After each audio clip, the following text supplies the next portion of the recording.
오늘 말씀은 퍼소나 앤 섀도우, 가면과 그림자라는 제목을 가지고 나왔습니다. 그림자 아이가 있어요.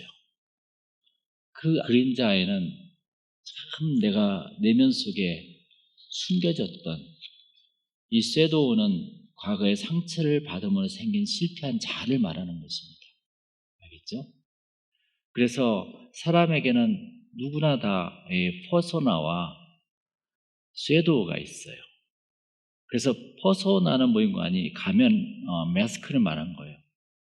퍼소나는 페르소나라고 우리는 한국말로 번역되어 있죠.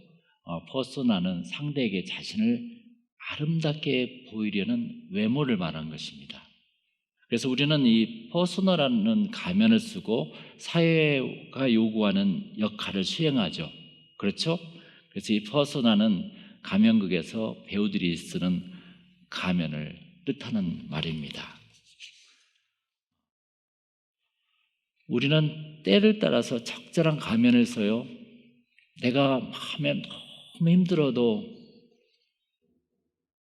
이런 가면을 쓸 수가 있어요. 내가 마음에 너무 힘들어도 나는 가면에 웃고 있는 거라. 이게 웃는 모습이죠. 이게 바로 퍼소나란 거예요. 마스크, 가면. 그래서 우리는 사회에서 이 가면을 쓰고 대부분 일을 해요. 예를 들어서 아주 사랑스러운 노부모님에게는 착하고 순한 가면을 쓰고 나타납니다. 그리고 힘들더라도 웃어요. 이렇게. 그러죠? 그리고 직장 상사를 만나면 똑똑하고 일 잘해 보이는 가면을 탁 써요. 사회에서는 헐렁헐렁해도 직장에서는 그렇지 않죠. 그리고 연인을 만날 때는 따뜻하고 사랑스러운 가면을 쓰죠. 호감 있는 사람을 만나면 굉장히 매혹적인 가면을 탁 써요. 그렇게 인간은 자주 변하는 것이에요. 이렇게 사회생활, 대인관계를 유지하면서 많은 가면을 바꾸어 쓰면서 우리는 살아가요. 그렇죠? 이것을 퍼소나라고 그래요. 페르소나. 사회생활할 때 참으로 유익한 것입니다. 알고 보면은. 그런데 이 가면을 쓰면 쓸수록 자기 정체성에 혼란이 찾아올 때가 있어요. 그러다 보면 스트레스가 커져요. 그리고 큰 대통령이라든지 회장이라든지 의사라든지 변호사라든지 뭐 이런 어떤 전문가들의 높은 위치에서 자신을 크게 보기 위해서 가면을 다 쓰고 있는데 그 가면을 자주 쓰다 보면 내 마음과 더 동떨어지면서 나에게 스트레스가 찾아오는 거라. 솔직하지 못해지는 거라. 사회에서 어떻게 내 자신이 솔직해질 수 있어요? 대인관계에서. 그냥 힘들어도 웃어야지 뭐. 이게 목사도 똑같아요. 한마디로 이 퍼소나에 깊이 빠져서 자아를 잃어버림이 있잖아요. 자기의 진실한 자아를 잃어버리면 어떤 사회적 성공과 명예가 크게 온다 해도 진정한 행복을 찾을 수가 없답니다. 그래서 돈을 많이 벌어도 행복하지 않는 이유는 바로 너무 퍼소나가 크기 때문에 그런 거죠. 그렇죠? 이게 큰 교회를 부흥했는데 목사는 행복하지 않아. 그 속에는 나의 진실한 자아와 퍼소나가 너무 거리가 멀기 때문에. 그런데 이 외향적인 퍼소나가 있는가 하면 내향적인 아주 숨기고 싶은 오늘 그 비디오에 봤던 그림자 아이가 있어요. 이 섀도우는 과거의 상처를 받음으로 생긴 실패한 아이예요. 이건 절대 누구한테 보여주기 싫어. 그런데 선뜻 내가 힘들고 어려운 그 상처를 딱 건들면 그 아이가 보여. 그때부터 나는 힘들어지는 거라. 그러한 열등의식을 감추기 위해서 그 사람에게는 퍼소나가 더 발달을 하게 될 수도 있습니다. 그러니까 이 동전의 양면처럼 이 퍼소나가 앞면이면은 뒷면은 꼭 이 섀도우가 있어요. 그렇죠? 여러분 혹시 숨기고 싶은 것 있죠? 저도 있어요. 잘나고 싶은 퍼소나와 못난 자아를 감추고 싶은 섀도우는 아주 연관되어 있다는 거라, 한마디로 이게. 그래서 섀도우를 사도 바울은 히브리서 12장 5절에 뭐라고 썼는 거 아니? 자신을 괴롭게 하는 쓴뿌리라고 이야기합니다. 그 섀도우를 치료하지 않으면 그 섀도우를 남에게 투사해서 상대를 굉장히 힘들게 만드는 것이 바로 그 자기 안에는 섀도우라. 알겠어요? 우리 3절 한번 다 같이 읽어볼까요? 시작. 어찌하여 형제 눈 속에 있는 티는 보고 내 눈 속에 있는 들보는 깨달지 못하느냐 그랬어요. 상대방의 티는 잘 보이는데 나에게는 들보가 있다 이거라. 참 예수님께서는 기가 막힌 말씀을 했어요. 들보가 뭐예요? 여러분 대들보 알아요? 이 크로스빔. 여기 그 영어 성경에서는 뭐라고 썼죠? 바로 플랭크라고 썼는데 그것은 아주 납작한 판, 뭐 2x4, 4x4 이런 그런 건데 우리 한국 말에는 들보라고 번역했어요. 큰 대들보 같은 거.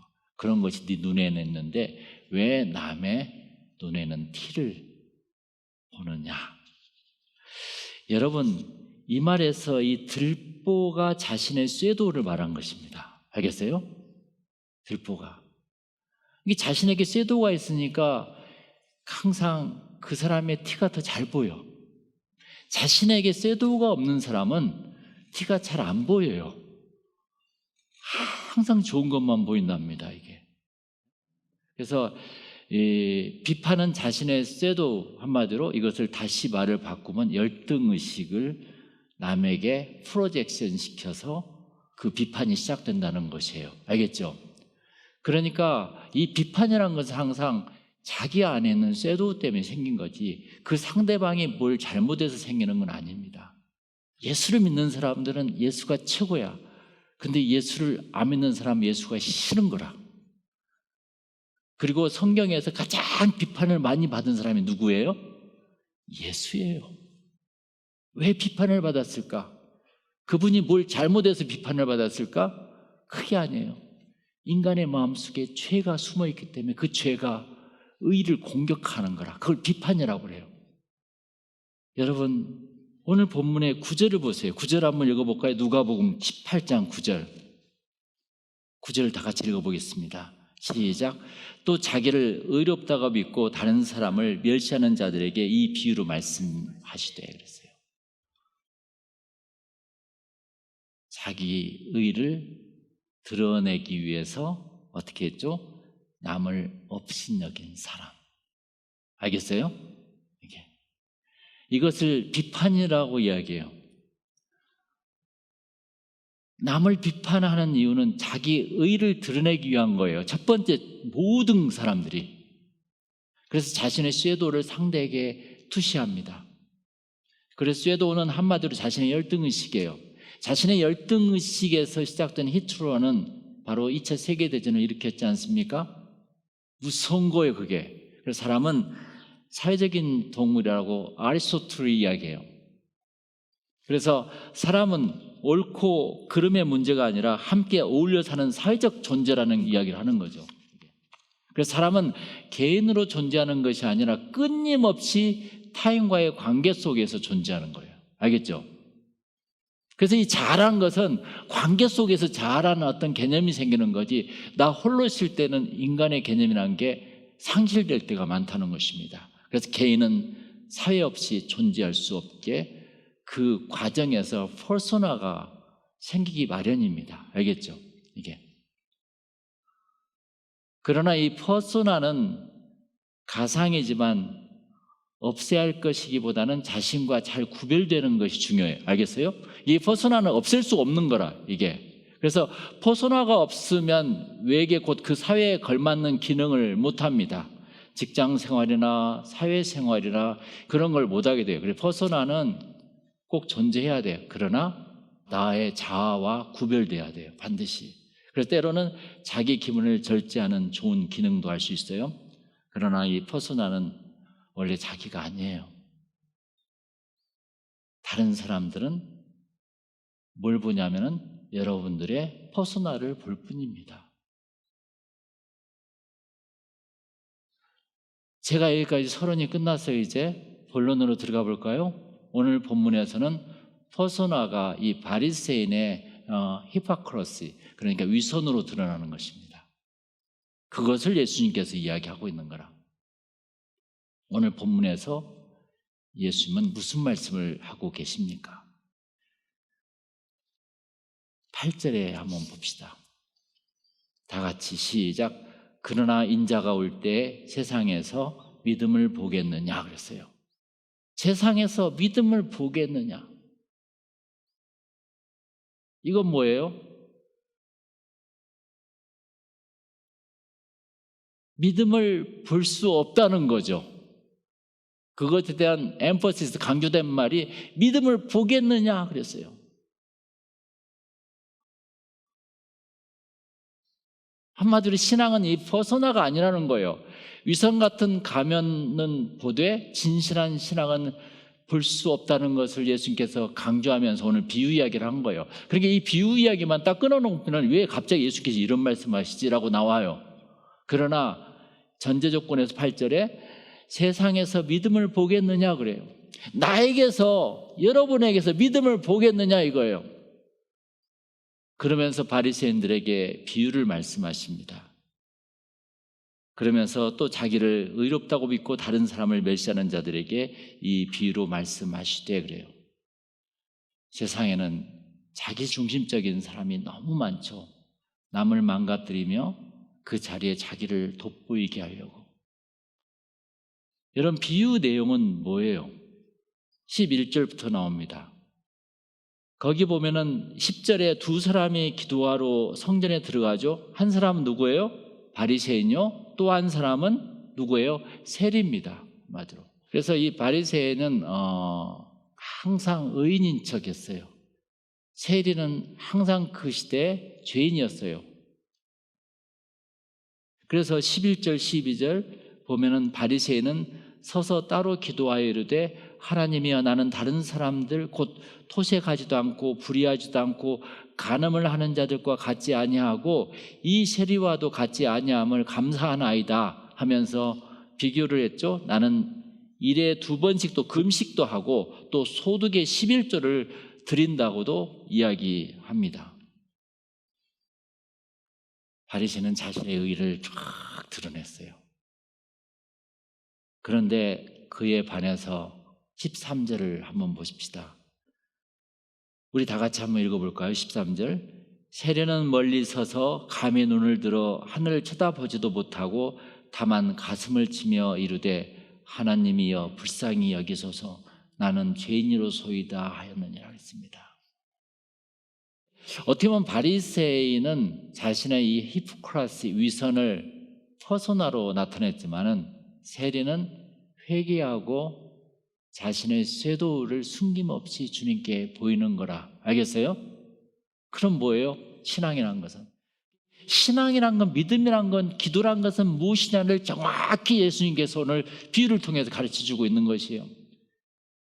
신앙인의 기도의 자세. 절대 위선으로 하지 말라.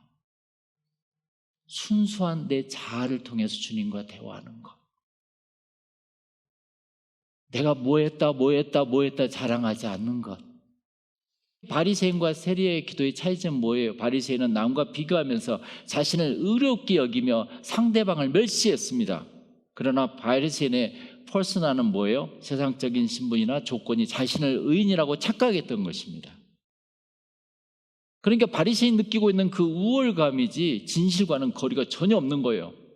그래서 어느 쪽이 참된 기도를 했겠냐는 것을 오늘 예수님께서 이야기하면서 이 사람이 의롭다 그랬어요. 이 사람이 의롭다 하심을 받고 그의 집으로 내려갔느니라. 14절에 나와 있잖아요. 기도하는 데는 퍼소나를 벗고 하는 것입니다. 신앙은 퍼소나가 아니에요. 하나님은 사람의 외모를 보지 않고 마음의 중심을 보시기 때문에 할렐루야. 나보다 형편이 좋지 않는 사람과 비교하며 우월감을 느낀 적이 있습니까? 바리새인이든 세리든 하나님에게 똑같은 죄인이라는 것이죠. 이 세상이 끝나면 두 사람은 모두 가면을 벗게 됩니다. 우리는 벌거벗은 몸으로 돌아가게 된다고 전도서에 나오지 않습니까? 하나님이 나를 만드신 이유와 목적은 나의 성공과 실패와 아무 상관이 없어요. 마스크를 벗고 주님을 대하기를 바란다는 것이죠. 한마디로 진실한 마음으로. 우리 교회가 뭐 더 적어지고 많아지고 중요하지 않아요. 내가 주님께 얼만큼 진실하게 다가갈 수 있느냐, 그게 더 중요하다는 것입니다.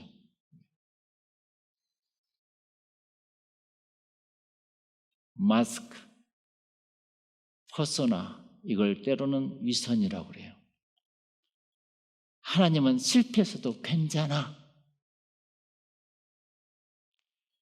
왜냐하면 주님은 실패 성공을 따지지 않기 때문에. 사업이나 목회나 결혼이나 친구와 싸웠어도 주님은 여러분을 웃으시며 맞이한다는 것입니다. 할렐루야. 좋아요. 제가 오늘 다시 해볼게요. 오늘의 예수님께서 오늘 제일 무엇을 한마디 하시려고 이 비유를 들었을까요? 네? 그 성경 구절에서 그 노음을 찾아보세요.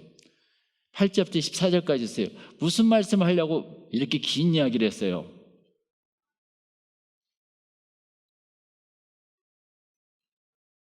그걸 바로 노음이라고 그래요. 명제라고 그래요.